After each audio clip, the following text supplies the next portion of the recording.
Iestrēdzis, visu laiku ej pa riņķi, nekas nemainās, lai kā tu pūlētos.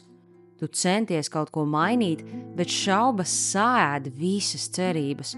Tu šausti sevi, ja nu nekas nekad nemainās. Break the loop palīdz izlausties no negatīvu domu malšanas. Kā? Mēs kļūstam par to, ko atkārtojam. 95% mūsu domu ir tādas pašas kā iepriekšējā dienā.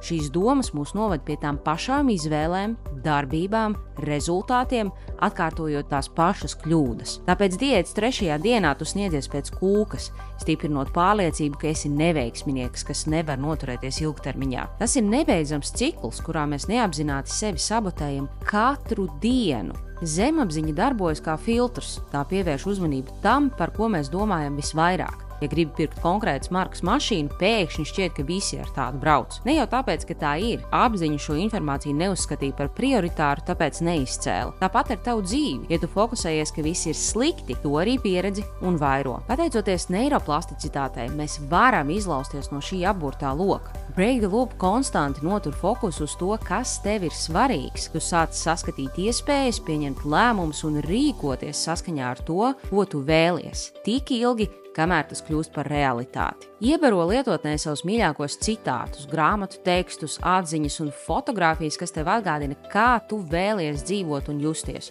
un norādi, kādos laikos tev visvairāk nepieciešams uzmundrinājums. Break the loop mākslīgā intelekta algoritms izsūtīs šos paziņojumus vairākas reizes dienā un mācīsies no tavas atgriezeniskās saites, lai saprastu, kāda veida iedvesmas un kādos laikos tieši tev vajadzīgs visvairāk, lai noturētos uz ceļa. Seko progresam un padara ieradumu ievērošanu par pozitīvu atkarību izraisošu spēli. Regulāri papildini savu iedvesmu bibliotēku, tiklīdz ieraugi kaut ko, kas tev rezonē. Ko tu vēl gaidi, neviens tevi neglābs. Izvēlies sevi.